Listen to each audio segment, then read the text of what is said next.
Hijo de Dios. Amén.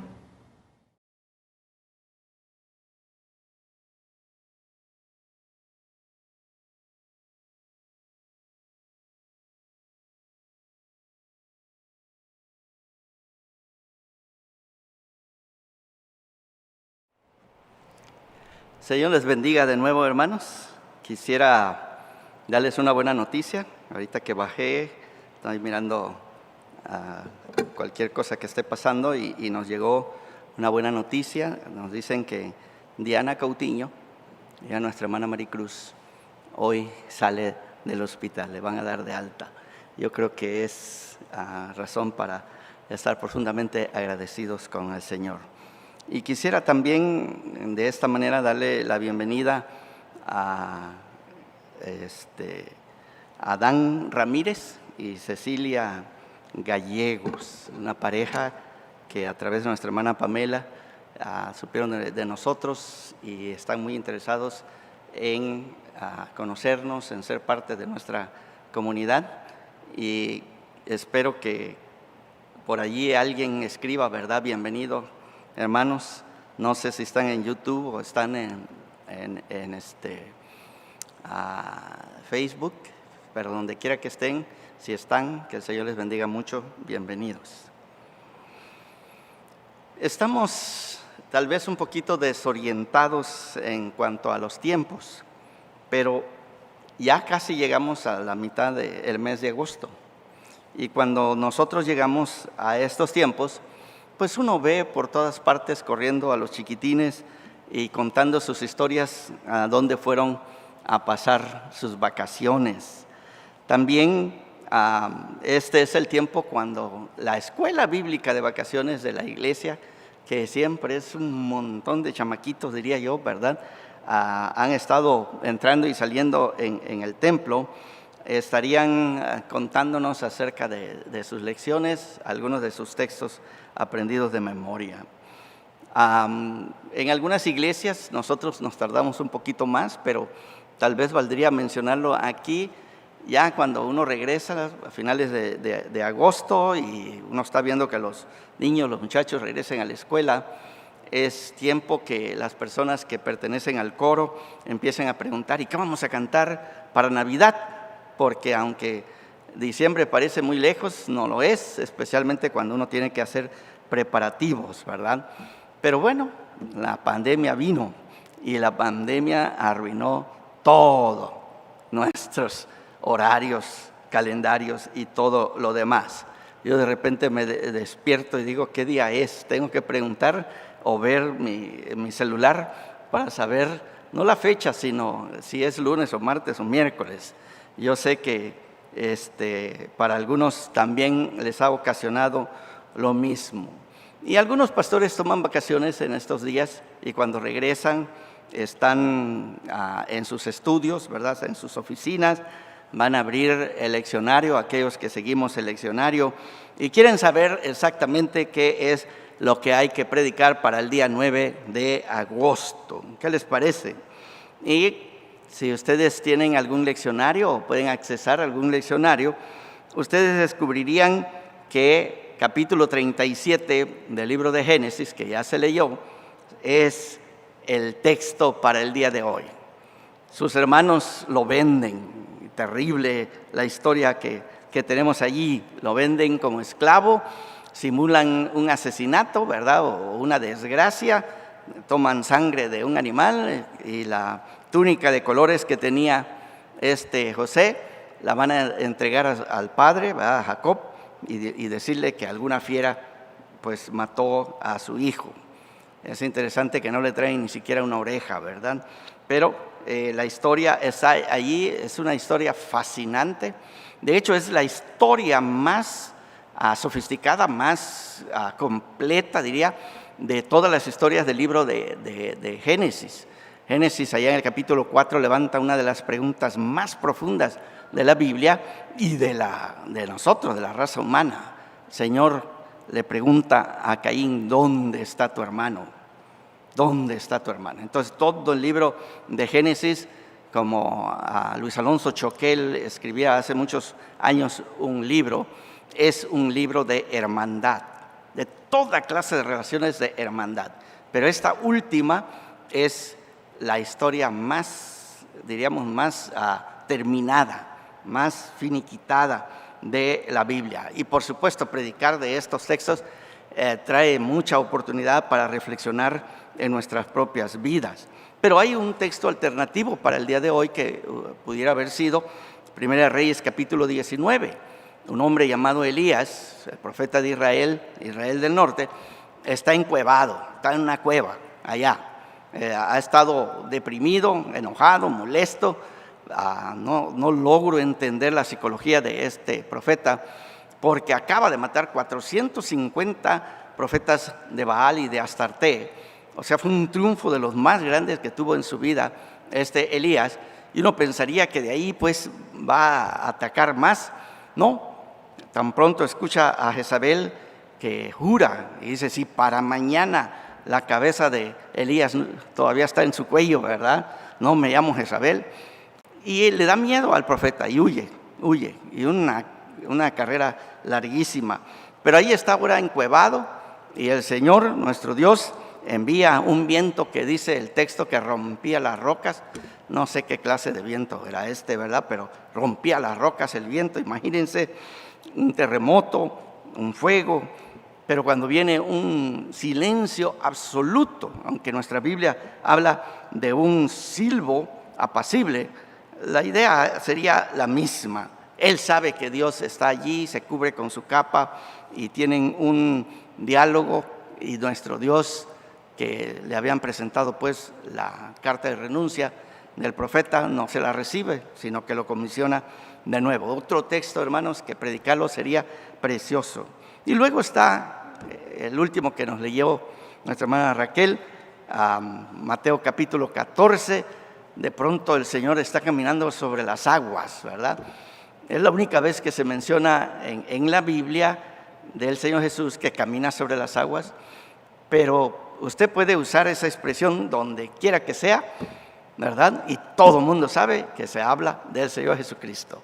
Pero Pedro también se le ocurrió, ¿verdad? Yo quiero caminar sobre las aguas también. Y una historia que a mí me ha bendecido tanto, esta historia en particular. Todas estas tres que les conté están en el leccionario para el día de hoy, y todas realmente pertenecen a ese tipo como de películas, diríamos, ¿verdad? Como cuando el personaje está diciendo: listos, ¿verdad? Preparen, y luego grita, ¿verdad? ¡Acción! Y empieza la película y todo el drama. Estos textos son así.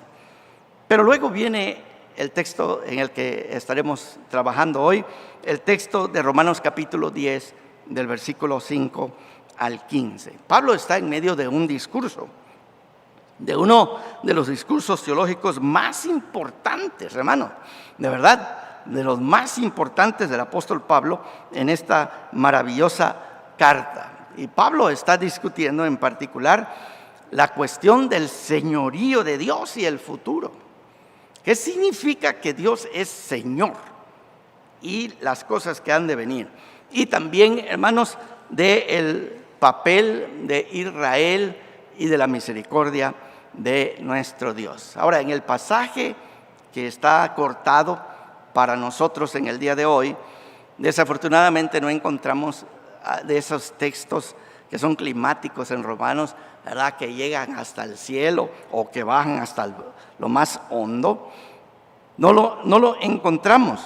Los límites, como están establecidos, de alguna manera cortan nuestro pasaje, porque los que vienen más adelante, y tendremos oportunidad de regresar, de hecho, no tienen esta nota climática. Pero yo quisiera decirles, aún sin estas notas muy sublimes de películas, diría, lo que sí estamos enfrentando definitivamente es el asunto, la materia, la esencia del Evangelio. En el centro del texto que tenemos, Romanos 10, 5 al 15, se encuentra una de las preguntas existenciales más importantes que tú y yo debemos de tener. Y la pregunta es, ¿qué hemos de hacer para ser salvos? Esta es la pregunta del carcelero, capítulo 16 de Hechos. Y para subrayar para todos nosotros que pertenecemos al templo cristiano, a la iglesia de Nazareno, yo quisiera decirle que nosotros los wesleyanos nos definimos con esa pregunta. O sea, todo el edificio, todo lo que creemos, todo lo que hacemos, todo lo que decimos, todo lo que proclamamos, al final de cuentas, en el mero corazón estará esta pregunta: ¿qué he de hacer para ser salvo? ¿Cómo me puedo yo arreglar con Dios de tal manera que al final de mi vida pueda decir: alcancé salvación? Esta es la pregunta que atormenta a alguna hermana dentro de la iglesia que se casó, o los dos eran personas que no conocían al Señor, pero que ahora conoce al Señor y le preocupa a su marido. ¿Sí? Le preocupa a su marido, porque su marido no quiere oír nada de la iglesia. Es más, si tiene oportunidad se va a burlar de las cosas de la iglesia. Pero ella entiende perfectamente que el alma, la vida de su esposo está en juego. Y entonces le quema por dentro esta pregunta y ora atormentada, ¿verdad?, con mucho fervor. ¿Qué va a pasar con mi esposo? ¿Qué va a pasar con él? Es la pregunta que nos formulamos nosotros los padres que tenemos hijos adolescentes que han entrado en rebelión o son desobedientes o lo peor, ¿verdad?, se han metido con amistades dañinas, y entonces de verdad que nos lastima. Como hemos recorrido ese mismo camino y conocemos hermanos y hermanas que están pasando por ese mismo camino, la pregunta de verdad es cortante: ¿cómo he de ser salvo? ¿Cómo van a ser salvos mis hijos? Algunos recuerdo que han dicho: bueno, nosotros no fuimos cristianos y así crecimos a nuestros hijos, y ahora que somos cristianos pues quisiéramos regresar, pero pues ya no se puede, y quisiéramos enderezar el barco y está muy difícil. La pregunta sigue siendo: ¿qué he de hacer para ser salvo? Esta es la pregunta que se levanta también, por ejemplo, cuando están los grandes debates y las iglesias, sus juntas de gobierno están hablando acerca de, han escuchado que en algún lugar, alguna iglesia, alguna denominación ordenó a un pastor que era gay, homosexual, o las bodas, y uno se pregunta: bueno, ¿y qué es esto de la salvación? ¿Cómo van a ser salvos estas personas? Y la pregunta sigue siendo seria y va al corazón de nosotros. Es la pregunta que está con este hombre, esta mujer, esta joven, esta señorita que están al borde de la muerte en el hospital, y llega el pastor. Y la gran pregunta que el pastor va a hacer: ¿estás en paz con Dios? ¿Estás en paz con Dios? Me acuerdo aquí en el Muñoa, estaba visitando a nuestra hermana de Ifilia y hablé con ella. Ella vivió muchos años después de eso, pero en esa ocasión que le iban a operar, yo llegué y le hablé como pastor. Ay, hermanos, precioso cuando la respuesta de un hermano o una hermana, como en esa ocasión, fue: pastor, tengo mucho tiempo que yo arreglé mis cuentas con Dios, estoy en paz. Si el Señor me recoge de aquí, estoy en paz. Ay, pero he encontrado personas que se sienten que el mismo infierno se los está tragando ya. Y entonces sus caras de desesperación, hablando con el pastor: pastor, ¿qué he de hacer para ser salvo? Esta es la pregunta que se está llevando a cabo en la iglesia de Roma, hermanos, a quien Pablo está escribiendo, y afectaba a los hermanos judíos, afectaba a los hermanos gentiles, y Pablo quiere ayudarles a ellos. Esta es la pregunta que nosotros debemos de hacernos precisamente delante de nuestro Dios, porque es la pregunta final. Todo lo demás sale sobrando, porque Imaginémonos, ¿verdad?, que adquirimos el COVID y salimos y lo superamos y nosotros decimos gracias a Dios, gloria a Dios, pero no estás en paz con Dios y te mueres después. El que haya sido sanado de una enfermedad, esa o cualquiera, no soluciona al final de cuentas la situación existencial que tú y yo tenemos en este mundo, y es qué he de hacer para ser salvo. Entonces la pregunta que queremos abordar en esta mañana es: ¿qué debemos de hacer para arreglar las cosas con nuestro Dios? Y Pablo, regresando al versículo 3 de nuestro texto, nos da la respuesta de Israel, hermanos. Y es interesante porque Israel es el pueblo de Dios. Usted y yo pudiéramos decir, pues ellos son el pueblo de Dios, se van a ir al cielo. Hermano, esta es la pregunta también para ellos. Si ustedes quieren leer Mateo capítulo 8, ustedes van a encontrar un texto. Un gentil está pidiendo un milagro del Señor, el Señor le concede el milagro.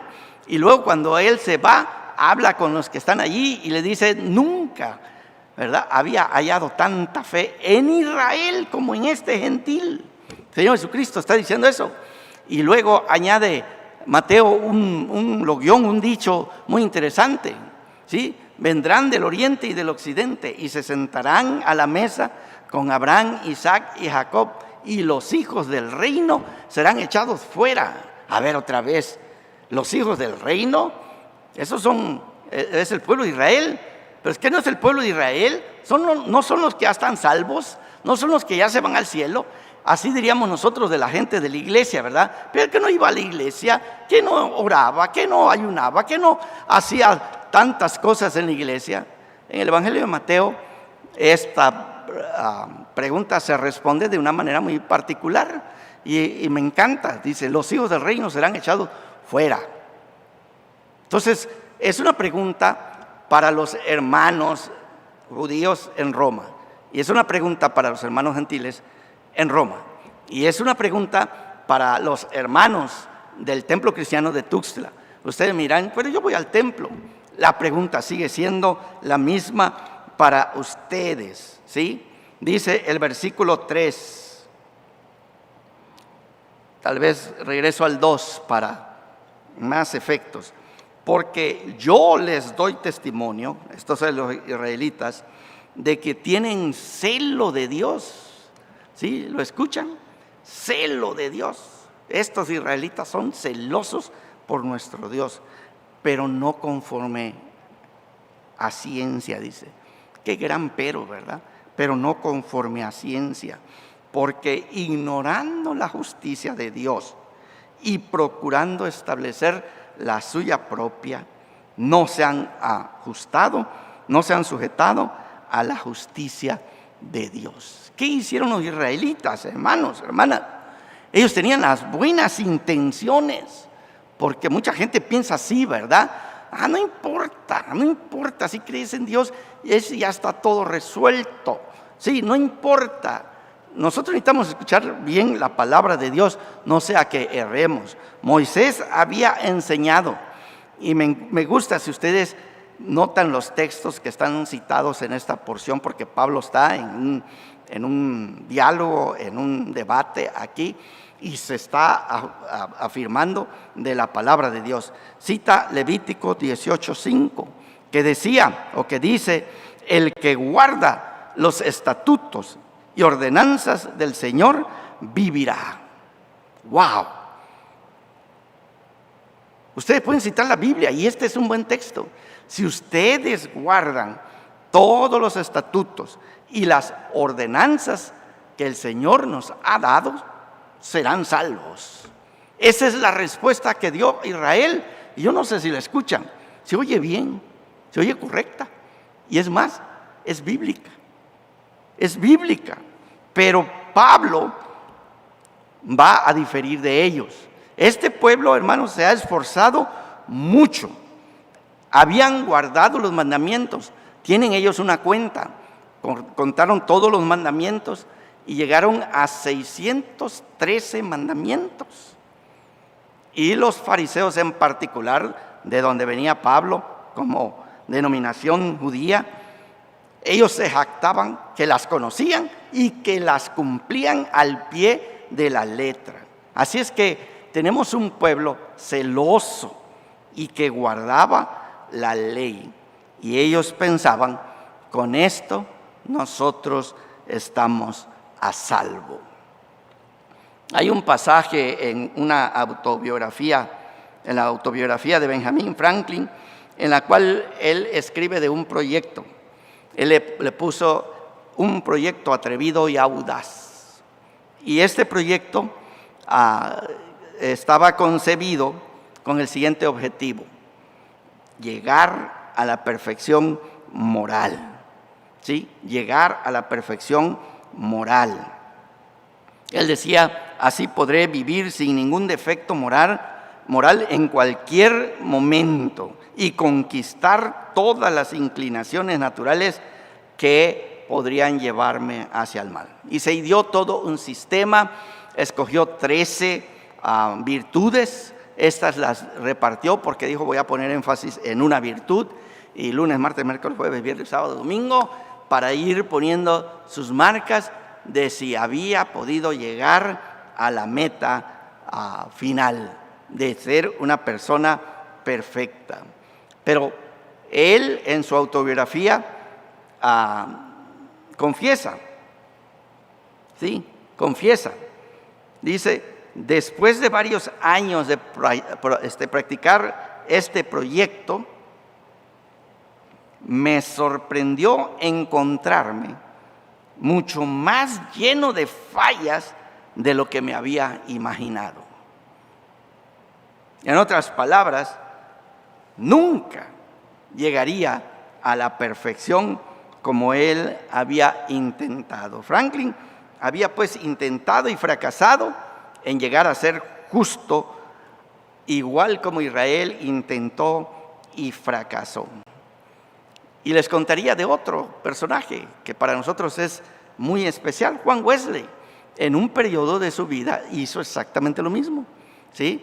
Al final del día hacía recuento de todo lo que había pasado y las cosas que no había hecho bien las iba anotando con un sistema con código muy particular. Los estudiosos han podido decodificarlo, son buenísimos para esas cosas, ¿verdad? Pero el Wesley, queriendo tener algo solo para él, lo único que concluía al final es que no había logrado llegar a la meta. Y ahorita que estamos leyendo el libro de Job, entre los que están leyendo la palabra en la semana, ustedes a ver si encuentran una referencia en el libro de Job que a mí me fascina. Dice así: si aún entre sus ángeles encuentra iniquidad. Nuestro Dios, imagínense, en los ángeles, estos seres santos de fuego, estos seres que viven cerquita de Dios y que no tienen las contrariedades que nosotros tenemos, ellos también, cuando están frente al Dios todo santo, descubren ellos iniquidad. Terrible eso.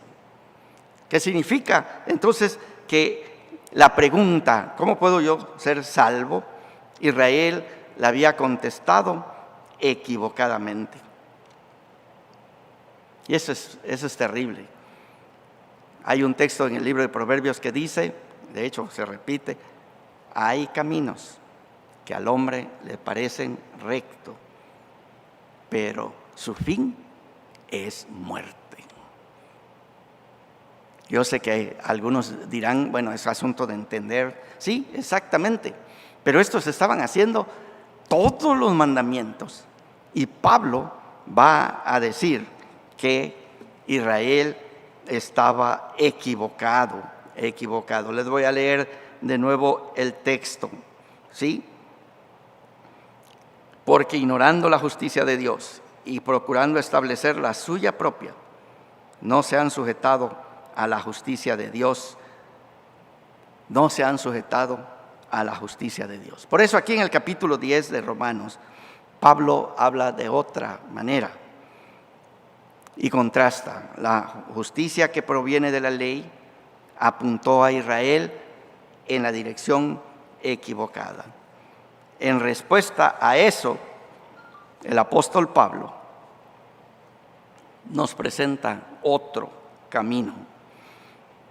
Y es interesante que él, Pablo, cita de nuevo a Moisés. Y en esta ocasión está citando el libro de Deuteronomio capítulo 30, versículos 11 al 14. Pero no solamente a Moisés, se afianza de los profetas. Cita a Isaías 28, 16. Y también va a citar al profeta Joel en su capítulo 2, versículo 32. Pablo dice, hay otro camino. Hay otro camino. Y esta manera, o este camino, no es nuevo. Pablo dice que este no representa como que Dios, después de muchos años que vio a Israel que trató y que no lo logró, por fin se le ocurrió a Dios, hay otro camino. No, este camino ya estaba desde el tiempo de Moisés, desde aquel entonces, pero que Israel no había querido escuchar. Y básicamente el texto, que precioso, ¿verdad?, nos habla, no está allá arriba en el cielo para que digas, ¿y quién va a subir al cielo para que me lo traiga? Ni está en el abismo para que digas, ¿y quién va a descender al abismo para que me lo traiga? O del otro lado del mar, ¿quién va a cruzar el mar? No. ¿Qué les parece lo que Moisés dijo allá, cuando Israel todavía no entraba a la tierra prometida? Allá les dijo, en tu boca y en tu corazón. Allí está la palabra. Allí está la palabra. Sería como ponerlo de la siguiente manera: no es por nuestros buenos esfuerzos que las cosas se arreglan con Dios. No es por nuestros buenos esfuerzos que las cosas se arreglan con Dios. Hay mucha gente que cuando los evangeliza a uno y le prometen que van a venir a la iglesia, yo he escuchado muchos que dicen, ya voy a dejar de tomar para ir a la iglesia. ¿Escuchan? Voy a dejar de tomar para ir a la iglesia. Voy a dejar de fumar para ir a la iglesia. ¿Verdad? Voy a dejar mi querida, dirían algunos, pero no lo dicen. Le va a pagar su esposa para poder ir a la iglesia. ¿Qué están diciendo? Voy a empezar a hacer el bien para que cuando vaya a la iglesia Dios me acepte. Repito, no es por nuestros buenos esfuerzos que las cosas se arreglan con Dios, sino es por los esfuerzos de Dios. Es por los esfuerzos de Dios a nuestro favor que nosotros somos salvos. Es Dios el que está trabajando, funcionando aquí. ¿Qué debemos de hacer para ser salvos? No necesitamos ir demasiado lejos, mirar demasiado lejos, porque en nuestros labios y en nuestro corazón está ahí. La salvación que es en Cristo Jesús se ha acercado tanto a nosotros que ya está geográficamente donde tú y yo estamos. Ahí está ya la palabra. ¿Cómo podemos ser justificados y reconciliados con Dios? Pablo no pudo haber respondido de una manera más clara y de una manera más simple y más sencilla. ¿Sí? Si confiesas con tu boca que Jesús es el Señor y crees en tu corazón que Dios le levantó de los muertos, o al revés, si crees en tu corazón, ¿sí?, que Dios lo levantó de los muertos y confiesas con tu boca que Jesús es el Señor, serás salvo. Gloria a Dios. Sencillo, hermanos, sencillo. Sin embargo, yo quisiera decirles, nunca deberíamos de confundir lo sencillo con lo fácil, porque la confesión, Jesús es el Señor, en el contexto en que se está viviendo. Estamos en el 55, 56. El que está en el poder es Nerón en Roma. Es en ese tiempo que Pablo está escribiendo la carta, ¿sí?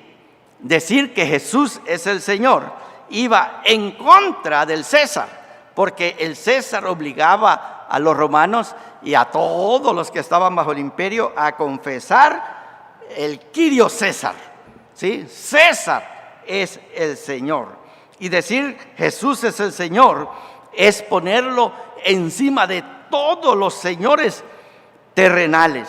Es interesante entre los mártires cómo era todo lo que le pedían. Mira, quema un poquito de incienso al César y di César es el Señor y ya te puedes ir tranquilo. Y hombres y mujeres y jóvenes, ahí hay una historia fabulosa de una jovencita que le daba miedo a la gente que estuviera allí.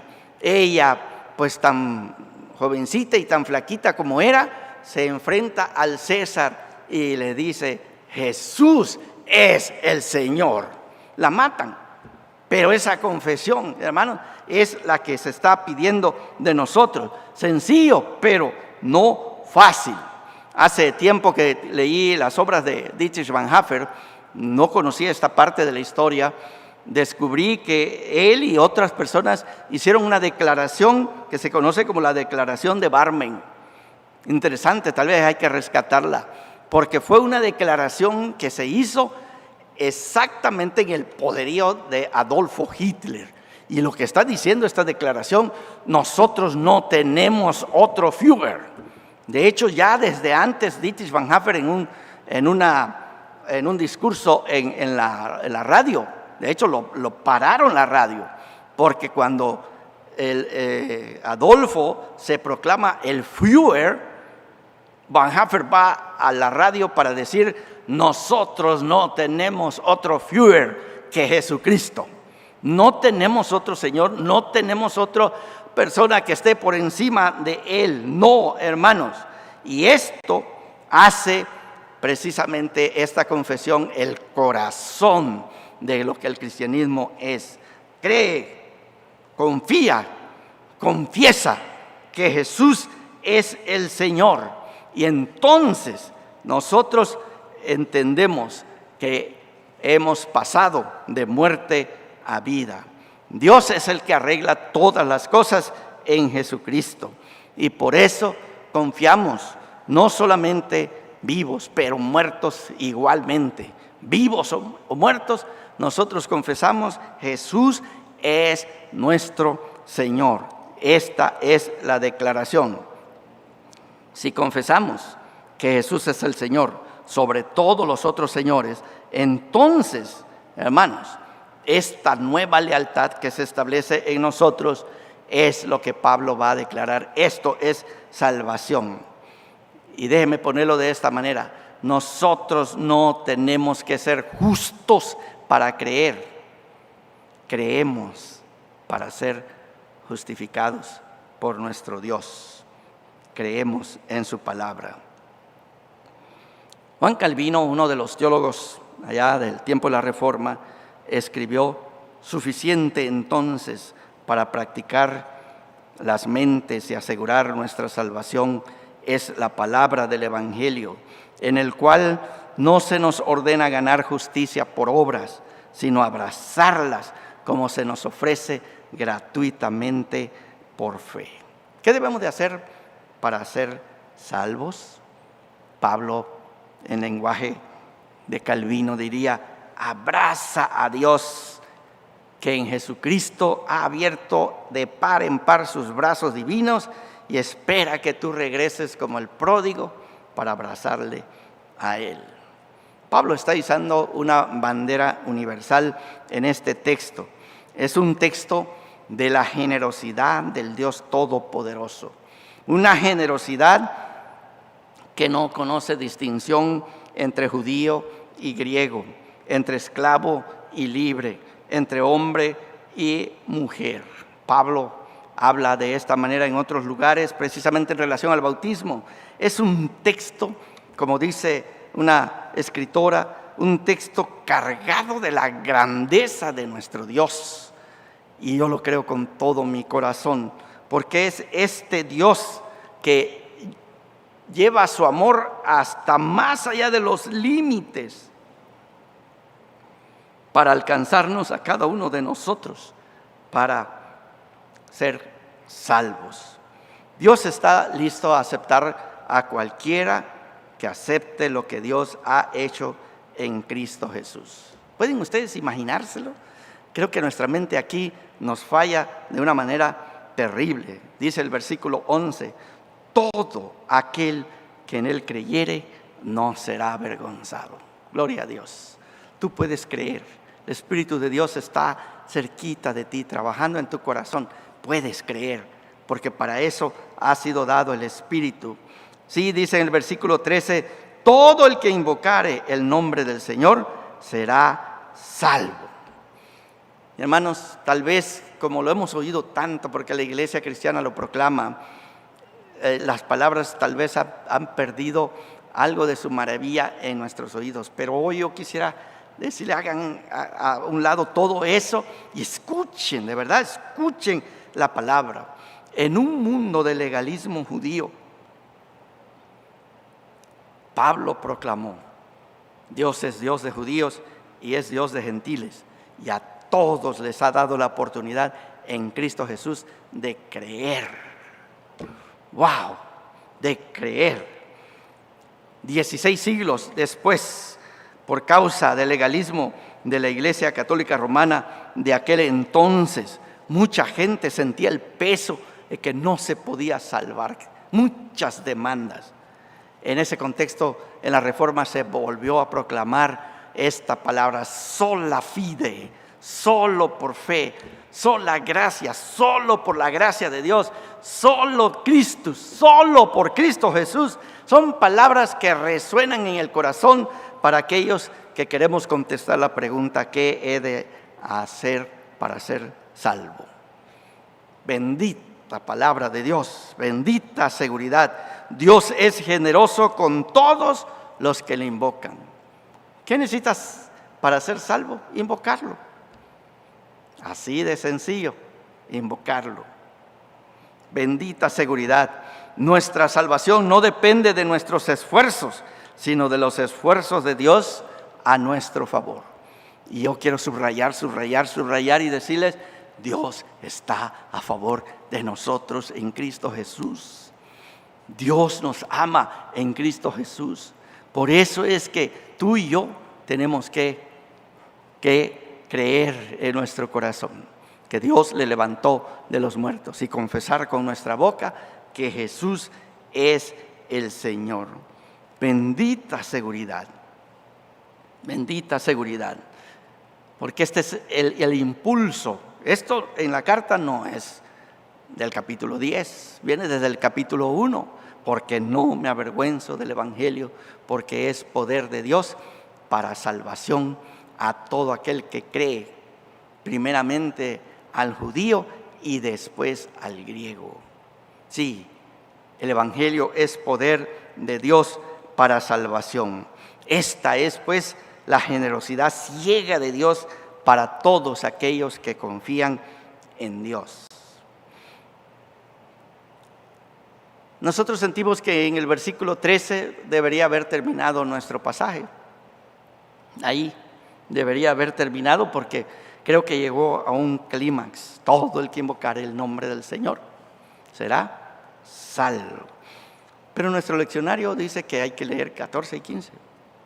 El versículo 14 y 15.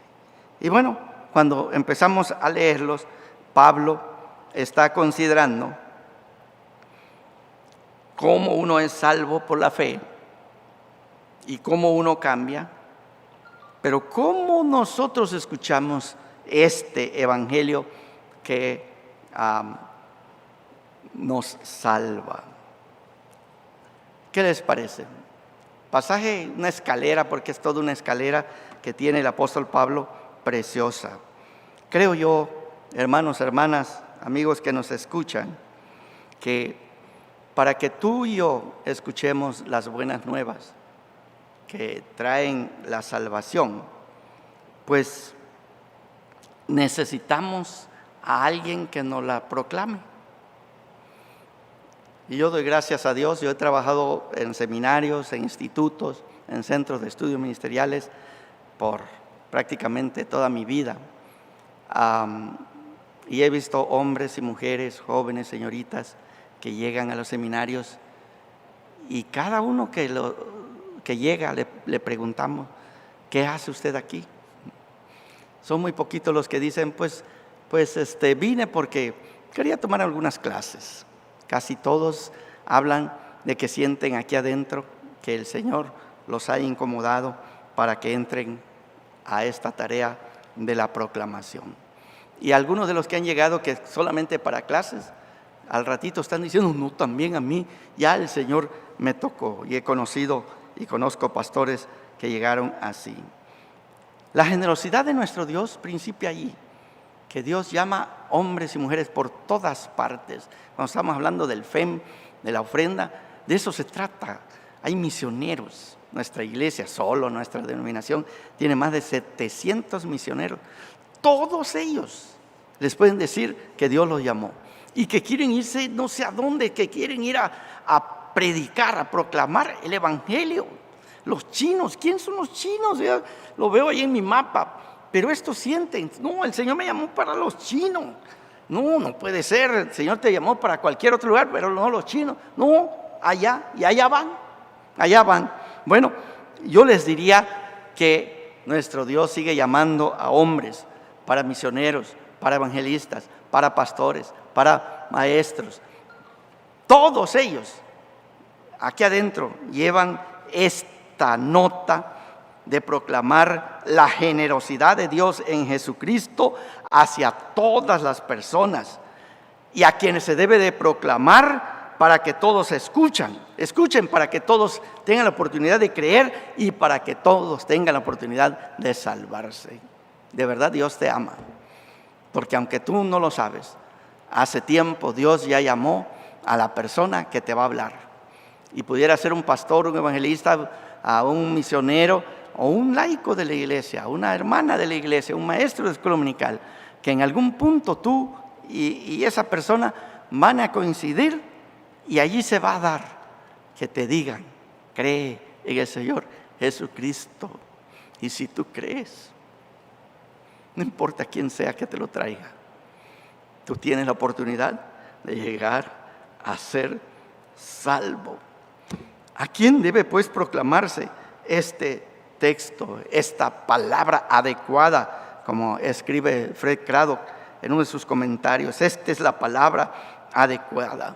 Yo quisiera decir en esta mañana, porque le estoy predicando a todos ustedes que me escuchan, para ustedes que sienten que no son buenos lo suficiente, que si hoy Dios los llamara a su presencia, ustedes están seguros que seguirían al infierno.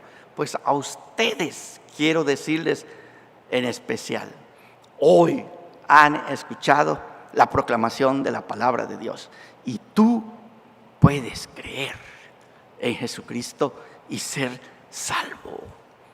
Para ti es esta palabra, pero también esta palabra es para aquellos que afirman que los otros no son tan buenos como ellos, porque hay gente así, ¿sí? Aquellos no son tan buenos como yo no hago nada malo, esos sí son malos, esos, ¿verdad? Los narcos, los corruptos, los políticos, todos ellos se van a ir al infierno, pero yo no, yo soy blanca palomita.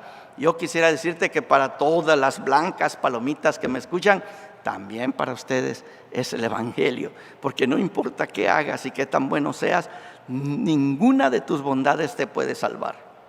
Solo Jesucristo puede salvarte.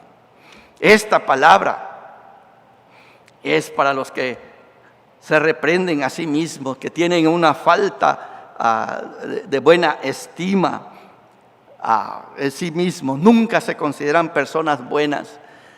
No depende de tu bondad ni de tu maldad, depende de lo que Cristo hizo en la cruz del Calvario para salvar. Esta palabra es para aquellos que se preguntan de la salvación de las personas a quien aman y que nos duele verlos que no conocen a Jesucristo.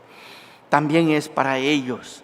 Y por eso tú puedes proclamarles y decirles, si creyeran en el Señor, ustedes pudieran llegar a ser salvos. Esta palabra es para todos aquellos de nosotros que ya hemos creído en Cristo y que sentimos que porque hemos creído en Cristo y que hemos cambiado extraordinariamente, de verdad.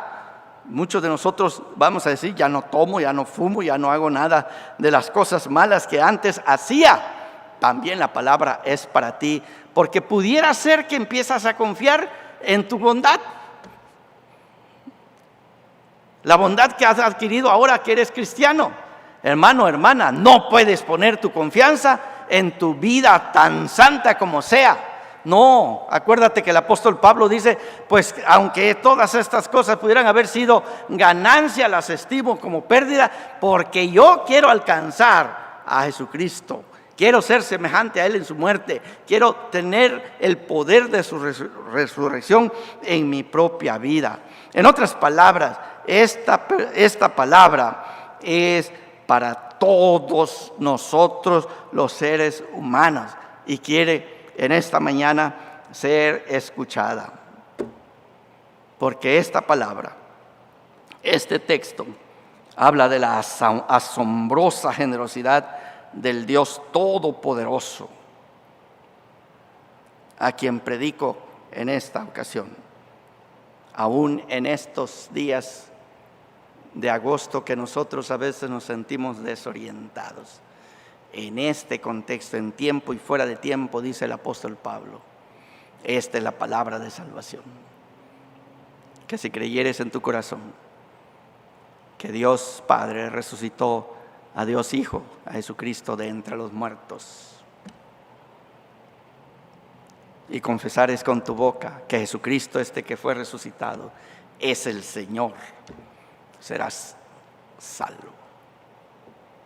Serás salvo. He sido cristiano, ya voy casi para los 50 años de cristiano.